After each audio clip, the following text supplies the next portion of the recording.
So this question here with 0.14 divided by 8, I think it's called basic decimal division.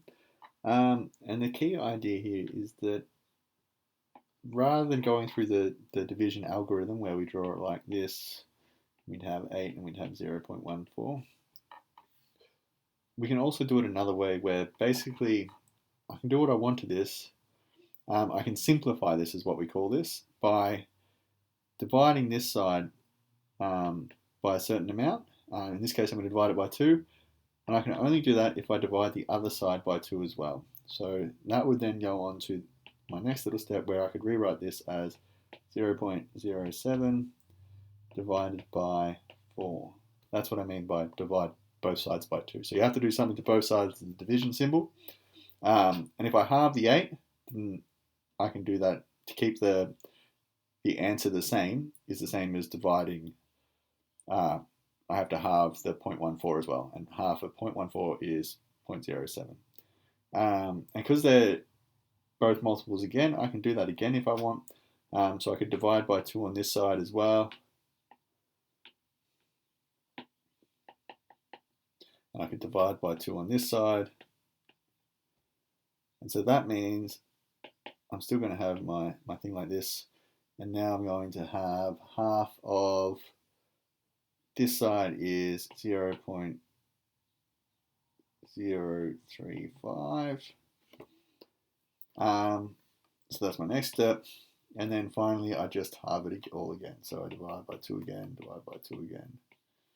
So it's getting a little bit tricky to keep track of what half of 35 is, which is 15 plus 2.5, 17.5. So I'm going to have 0.0175. I don't really like this way of doing it that well. That's what they've sort of told you to do, thinking that that's maybe a simpler one. But to be honest, it seems like that takes a lot more knowledge of fractions than perhaps the algorithm way. So I'll run through the algorithm way as well. So when we do that, that's looking at this way over here, which I'm happy if you do this either way. So if I wanted to solve that this way, I could look at this and go 0 divided by 8. How many 8s do I have in 0? I've got 0. And then I just put my decimal point in. 1 divided by 8. How many 8s are there in 1? There's none. That 1 here now becomes part of 14. I go 14. How many 8s are there? And there is 1 and 6 remainder.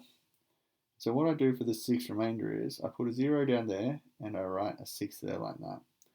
My next question is 60. How many 8s are there?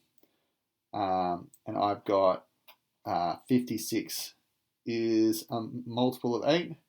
7 8s are 56, so I would put 7 up there, and that gives me 7 with 4 remainder, because 7 times 8 equals 56.